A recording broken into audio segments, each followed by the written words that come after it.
Assalamualaikum warahmatullahi wabarakatuh. Kami dari kelompok 5 kelas MB4410 akan menjelaskan tentang analisis supply chain management dari PT Nestle Indonesia. Berikut merupakan anggota kelompok kami. Yang pertama yaitu saya sendiri, Gaisani Kirana Putri. Kemudian ada Maudita Ramadhani, ada Kevin Nazar Syahdewa, ada Muhammad Rizky Cahaya Putra, dan Muhammad Alif Ramdan Putra. PT Nestle Indonesia didirikan oleh Henry Nestle yang beroperasi di Indonesia pada tahun 1971 yang mempunyai 3 pabrik makanan dan minuman di Indonesia. Profil perusahaan dari PT Nestle Indonesia merupakan anak perusahaan Nestle S.A., sebuah perusahaan makanan dan minuman terbesar di dunia serta terdepan dalam bidang gizi, kesehatan, dan keafiatan yang berkantor pusat di Vevey, Swiss.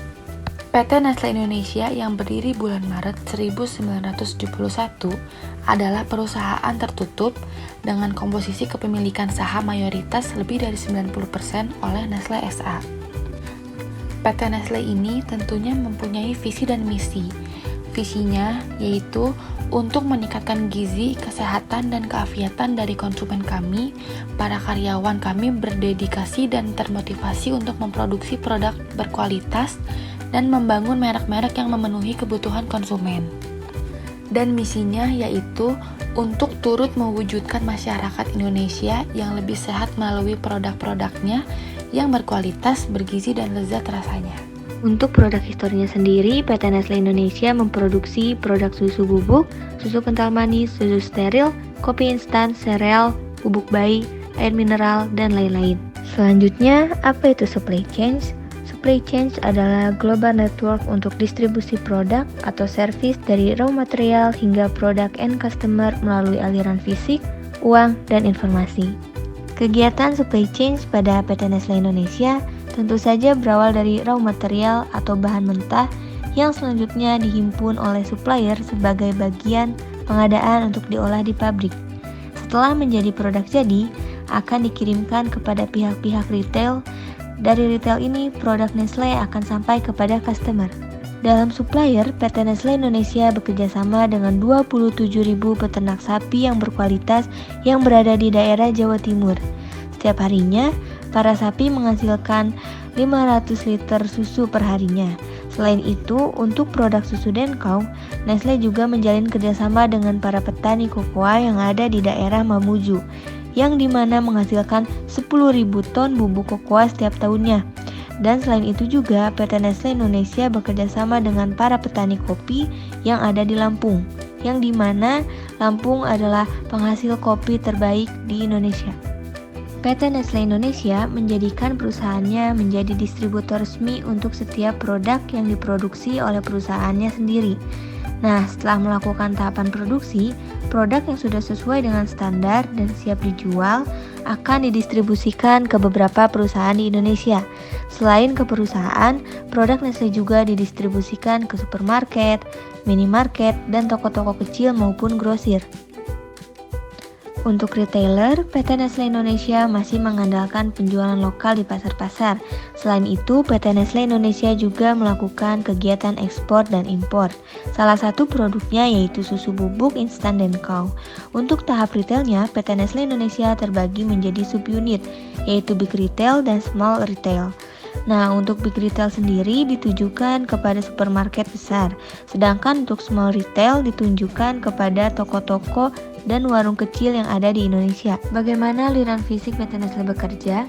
Supplier bahan baku, bahan tambahan, serta bahan pengemasan akan mengirimkan kepada manufaktur. Lalu, manufaktur akan memproses, mensortir, dan mempackaging hingga produk selesai dengan baik.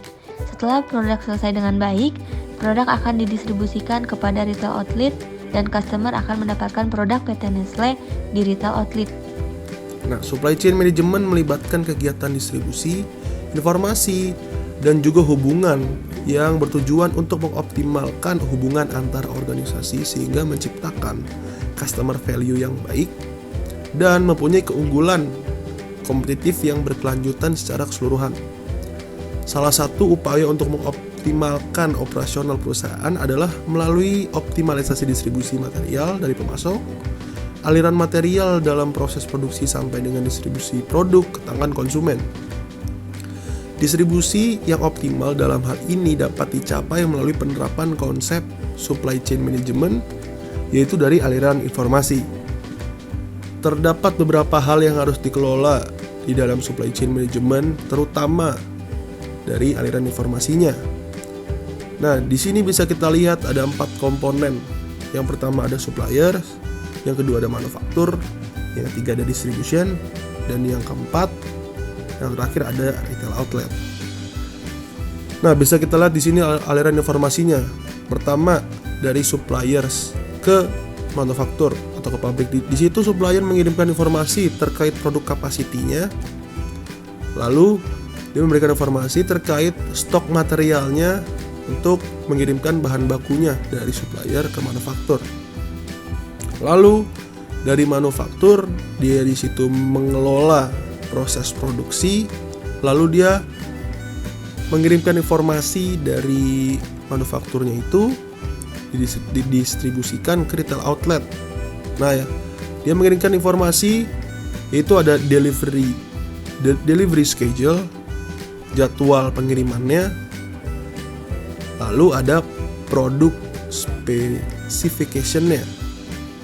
Nah, dari retail outletnya atau dari tokonya baru mengirimkan informasi kepada pihak pabriknya, kepada pihak manufakturnya, didistribusikan juga untuk dia merequest atau memesan barang tersebut. Di sini saya lihat dia mengirimkan informasi dari retail outlet, ada inventory status. Dia juga merencanakan untuk memesan bahannya atau produknya. Lalu ada dia mengirimkan informasi terkait quality product information-nya dan juga storage. Terus ada kapasitinya berapa dan ada delivery time-nya, waktu pengirimannya, dan juga lokasinya di mana. Nah, kalau sudah dikirimkan, didistribusikan informasinya kepada pihak manufakturnya, baru dari pihak manufaktur atau dari pihak pabriknya baru bisa mengirimkan produk atau barang yang didistribusikan kepada retail outlet dan diterima di akhir kepada konsumen. Nah, buat desain dari PT Nestle pertama dimulai dari supplier, lalu dikirim ke pabrik, lalu dari pabrik diolah, lalu setelah diolah dan menjadi barang jadi, lalu dikirimkan ke distribusi, lalu dari distribusi ke warehouse, lalu setelah dari warehouse lalu ke retailer atau ke wholesale, dari retailer atau wholesale lalu ke customer. Dari strategi rantai pasok PT Nestle ini mencontohkan produk Denkau, yang dimana bahan-bahan produk Denkau ini bahan susu mentah, susu sapi, susu bubuk, kakao, gula bubuk, mineral, vanila, minyak nabati, yang dimana itu pabrik-pabriknya bekerja sama dengan PT Nestle. Dari bahan-bahan tersebut didistribusikan ke supplier bahan baku, kemudian diteruskan ke pabrik untuk diolah menjadi susu. Setelah diolah menjadi susu, lalu dikemas menjadi susu bubuk, baik dalam kemasan kecil hingga kemasan besar. Lalu dikirim lagi ke gudang, yang dimana untuk dikirim ke distributor dan dipasarkan ke grosir, pengecer, minimarket, dan sampailah kepada konsumen akhir. Yang terakhir, bagaimana aliran keuangan PT Nestle Indonesia bekerja? Customer melakukan payment pada retail dan menerima invoice ketika melakukan transaksi produk. Customer juga dapat melakukan payment pada wholesaler ketika melakukan transaksi produk dan menerima invoice. Setelah itu, retail dan wholesaler akan menerima consignment dan melakukan payment ke distribution center. Baik, itulah pembahasan mengenai analisis supply chain management di PT Nestle Indonesia.